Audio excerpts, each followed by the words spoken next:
இன்னும் ஒரு 10 நாட்களுக்குள் அது முழு வடிவம் பெற்று முதலமைச்சர் அவர்களிடம் வழங்கப்படும். காங்கிரஸ் திமுக கூட்டணி தொடர்ந்து பேச்சுவார்த்தை நடந்துட்டு இறுதி செய்யப்பட்டதா?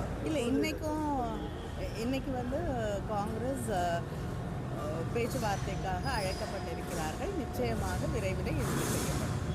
ஓபிஎஸ் அவர்கள் 3 முறை முதலமைச்சராக இருந்திருக்கிறார். நேற்றைய தினம் திமுகவில் இருந்திருக்காரு.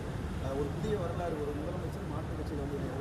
ஏற்கனவே பலமாக இருக்க திமுகவுக்கு எந்த அளவுக்கு பலம் கூடி இருக்குன்னு எப்படி பார்க்குறேன்? முதலமைச்சர் அவர்கள் மீது இருக்கக்கூடிய நம்பிக்கையாலும் திராவிட இயக்க கருத்துக்களை முன்னெடுத்து சொல்லக்கூடிய ஒரே தலைவர் என்ற அந்த நம்பிக்கையின் பேரிலும் திராவிட முன்னேற்ற கழகத்தின் மீது இருக்கக்கூடிய நம்பிக்கையாலும் தான் முன்னாள் முதலமைச்சர் திரு ஓபிஎஸ் அவர்கள் திராவிட முன்னேற்ற கழகத்திலே தன்னை இணைத்து கொண்டிருக்கிறார்கள்.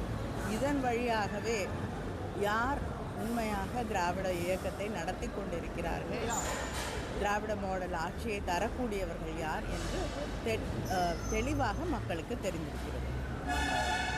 ஒரு தேர்தல் தயாரிப்பு தலைமையில் நீங்கள் தயாரிச்சிருக்கீங்க. தேர்தல் அறிக்கையில் 3 கட்டங்கள் அதிமுக பொதுச் செயலாளர் தேர்தல் அறிக்கையில் வெளியிட்டிருக்காரு. அதை எப்படி பார்க்குறீங்க?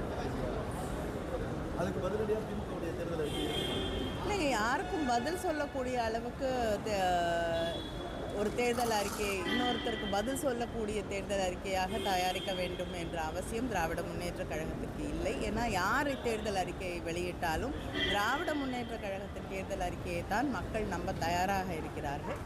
அதனால் மக்கள் என்ன எதிர்பார்க்கிறார்களோ அதை தேர்தல் அறிக்கையாக வழங்குவோம்.